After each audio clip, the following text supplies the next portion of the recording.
Ça se passe ici sur France 3 Pays de la Loire. Un cocktail ou une liqueur d'ailleurs à l'heure de l'apéro, c'est le moment. Avec modération, bien évidemment.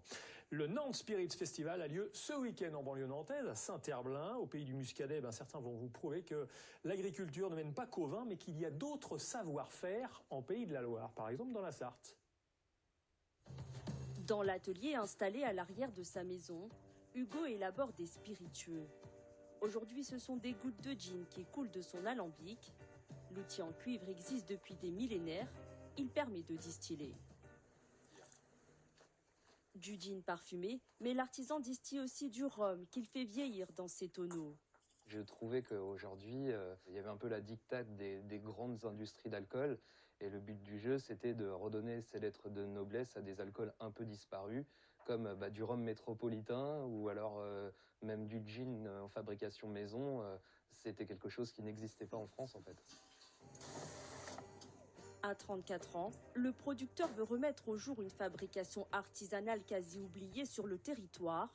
En France, on compte une centaine d'artisans distillateurs. Voilà, des belles bouteilles avec un logo original à Nogent-le-Bernard dans la Sarthe. Donc des exposants sur ce festival, Nantes Spirit Festival, qui viennent des États-Unis, d'Écosse, du Japon, d'Irlande, du Danemark, de Jamaïque, de Bretagne même, et des Ligériens, comme vous, Marine Anouri. Bonsoir. Bonsoir. Vous êtes distillatrice à Valette, en Loire-Atlantique. Tout à fait. Voilà. Vous allez nous expliquer ce que vous faites. Bonsoir, Mickaël Rouleau. Bonsoir. Distillateur également à Mareuil-sur-Laye. Là, on est dans Exactement. le sud de la Vendée. Alors, votre entreprise, on vous a invité tous les deux parce que, pour montrer qu'il y a de la nouveauté et il y a du foncier, il y a de l'ancien. 212 ans pour la maison Vrignot que vous représentez et 2 ans seulement pour la maison Nourri, on va dire ça comme ça, Divine, c'est votre marque. Pourquoi vous vous êtes lancé dans cette activité ? Pourquoi je me suis lancée dans cette activité ? Je crois que c'est un parcours de vie en fait qui m'a amenée aujourd'hui à prendre un virage. Voilà, j'ai eu une première vie professionnelle tournée plutôt dans la logistique, où j'ai appris beaucoup de choses et où je me suis épanouie. Et j'ai eu à un moment donné envie de me lancer et de faire totalement autre chose. Et voilà, j'ai lancé la distillerie Divine il y a bientôt 2 ans maintenant. À Valette, donc dans le vignoble nantais, vous auriez pu faire du vin. C'est une provocation en fait de faire de l'alcool qui n'est pas du vin dans le pays du Muscadet. C'est justement proposer autre chose et une alternative. On est ici sud de Nantes, dans un pays effectivement où il y a énormément de vignes. Mais c'était aussi une terre où on distillait autrefois, donc il y a pas vraiment de nouveauté, si ce n'est essayer d'apporter. Vous faites revivre une tradition. Voilà, avec un petit brin de modernité. Bon, l'entreprise qui a 210 ans, c'est celle Vrignot. C'était quoi les produits de base il y a 210 ans ? Alors, il y a 210 ans, ils ont surtout commencé à travailler une liqueur qui s'appelait le Camok. Voilà. Donc c'est à base de café, ça ? À base de café, parce que le port de Luçon, où a été créée la distillerie Vrignot, était basé à Luçon. C'était un port. On importait le café et on a travaillé le café dans une liqueur qui s'appelle le Camok. Voilà. Et que vous faites toujours encore aujourd'hui ? Et qu'on fait toujours, voilà. C'est vrai que c'est une valeur sûre. La recette a évolué ? La recette a pas trop évolué, voilà. On la garde secrètement, voilà. Mais non, c'est à base de 3 arabicas que l'on mélange. Et puis on arrive après un élevage en barrique également, on arrive à avoir une bouteille de Camok. Alors on va rappeler quand même que les liqueurs, les alcools que vous faites, on parlait du vin, ça se fait, on l'a vu dans le reportage d'ailleurs, ça se fait aussi en barrique, ça vient de l'agriculture. Le gin que vous produisez, vous nous avez mis une belle bouteille et dessous, on voit un petit peu quelques-uns des ingrédients. C'est à base de quoi le gin que vous fabriquez ? Alors le gin, ça va être à base d'un alcool de céréales dans lequel moi j'ai créé une recette qui va être plutôt tournée autour des épices.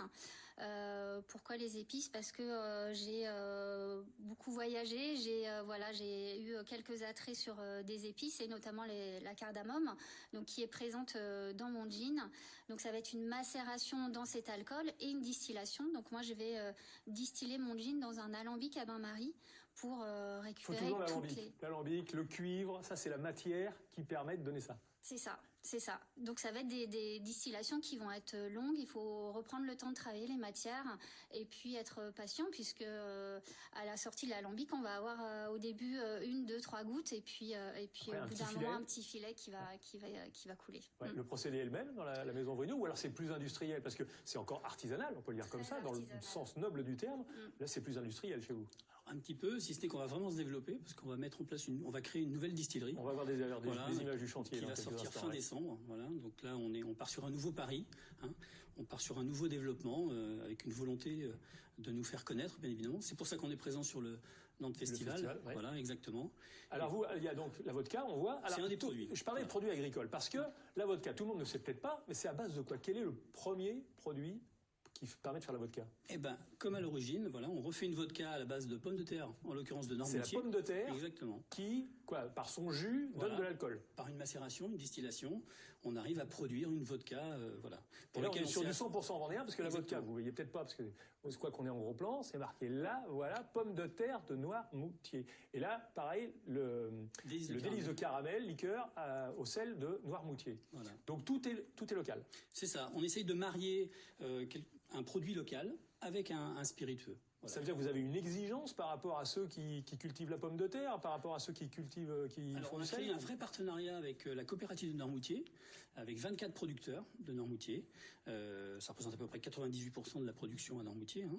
Voilà, pour créer ce produit-là. Voilà. Et on a élaboré ensemble l'étiquette, la contre-étiquette, et ainsi de suite. Et la Voilà. pomme C'est de un terre, vrai elle doit partenariat. avoir quelle vertu, quelle qualité pour donner ensuite une vodka? Il n'y a pas particulièrement de vertu, ok. Ça donne un petit goût sympathique. On a l'impression que c'est sucré alors qu'il n'y a pas de sucre.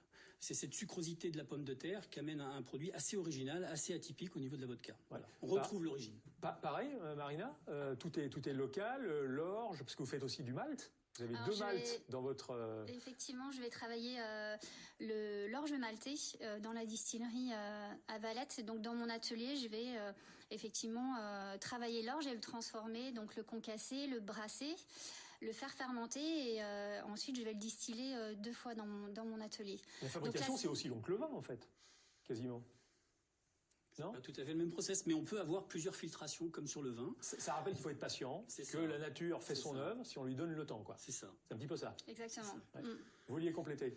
Je voulais compléter parce qu'effectivement j'ai l'orge maltais qui nous vient de Bretagne, qui est cultivé en bio, et je travaille aussi toute une partie de liqueur où là je vais distiller des produits du vignoble, donc de la lie, du vin pour faire mon alcool de base, et ensuite je vais faire des macérations avec des plantes qui sont soit cueillies, soit cultivées localement, donc vraiment dans le 44. Donc ça veut dire que c'est de la recherche, c'est du dosage en permanence. C'est ça. C'est de l'essai. Des fois on rate. Des fois on réussit. Vous essayez de créer de nouvelles liqueurs, de nouveaux alcools, Tout à fait. et vous apercevez quoi, au bout de quelques mois de recherche, que ça n'aboutit pas, ça vous satisfait pas. Bah, c'est une recette de cuisine. Vous mettez des ingrédients, vous connaissez pas trop le dosage au départ, et puis petit à petit vous élaborez le bon produit. Vous le faites tester en interne. Il faut toujours tester en interne.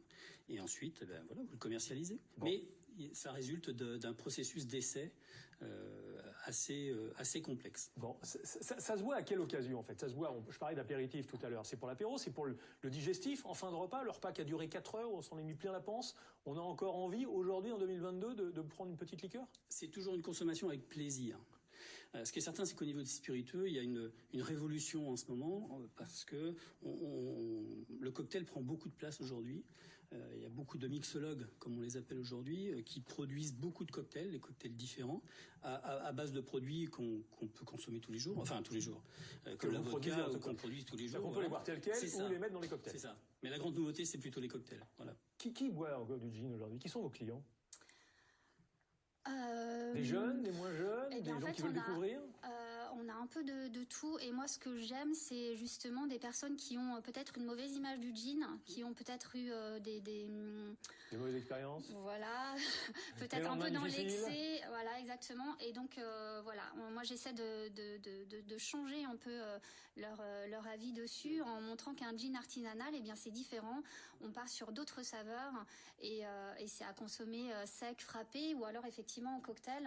Avec modération, bien sûr. Avec modération, bien évidemment. Donc en fait, j'aime bien votre image de la cuisine, Michael Rouleau. En fait, tout existe, mais vous remettez au goût du jour, les dosages sont différents. Mais en fait, vous n'inventez plus rien. Enfin, vous, pas personnellement, mais Quand on fait de la liqueur aujourd'hui, on n'invente plus rien. Alors, on n'invente plus rien sur le nom du produit, par exemple la vodka. Par contre, on va essayer d'y trouver une identité.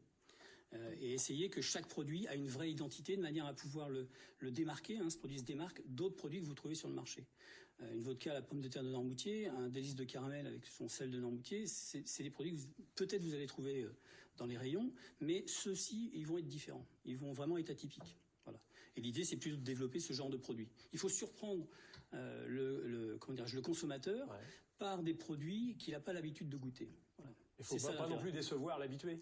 Faut pas non, non, en principe, on ne déçoit pas l'habitué. D'accord. Voilà. On essaie d'acquérir de nouveaux clients. Ça peut servir dans la cuisine. On peut mettre un peu de gin ou un peu de vodka dans la cuisine, dans un plat. Ah, tout à fait. Par exemple, quel type de plat? Il n'y a pas si longtemps que ça, il y a un restaurant là, à Mareuil-sur-Lay qui a fait un dessert à base de gin et de concombre. C'est un peu surprenant au départ, mais je vous assure que c'était très très bon. Le délice de caramel, par exemple, avec de la glace à la vanille, je vous assure, c'est un délice. Ouais. Et le gin, Marina? Le gin, je ne l'ai pas expérimenté en cuisine, mais j'imagine qu'effectivement c'est très bon. Les liqueurs, on peut les mettre effectivement plutôt en pâtisserie. Panna cotta, par exemple. Voilà, on peut se faire plaisir aussi avec les alcools en cuisine. Bon, le Nantes Spirit Festival, c'est tout ce week-end à Saint-Herblain. Ça sert à quoi pour la maison Vrignaud d'aller sur un festival comme celui-ci? Continue à se faire connaître, à se développer. Si on crée, si on met en place aujourd'hui, si on construit une distillerie, c'est pour rayonner un petit peu plus. C'est surtout pour se faire connaître à l'export. Comme vous l'avez dit tout à l'heure, il y a beaucoup d'exposants qui viennent de l'étranger. Ouais. L'idée, c'est nous faire connaître. Ne pas aller sur des standards que vous pouvez trouver dans les rayons, mais aller sur des produits atypiques qui ont leur vraie personnalité, de manière à pouvoir leur faire découvrir notre terroir, parce que ça reste des produits du terroir. Et puis promouvoir aussi la Vendée, on peut être un peu chauvin de temps en temps. Vous avez raison. Pareil, même objectif? Alors moi je suis plutôt sur un circuit court. Moi je suis toute seule en fait à travailler dans la distillerie. Donc on va avoir des chez volumes. Vous et chez quelques cavistes? Alors quelques cavistes, il y a toute la liste des distributeurs sur mon site internet. Mais c'est aussi de rencontrer les consommateurs et puis dire que voilà j'existe et que je serais très très contente de les accueillir à la distillerie. On l'a bien compris. Marina Nourry, distillatrice à Valette en Loire-Atlantique. Merci beaucoup. Michael Rouleau, distillateur à Mareuil-sur-Lay en Vendée. Merci également. Bon week-end, bon festival à tous les deux. Merci à vous. Tout de suite, la météo.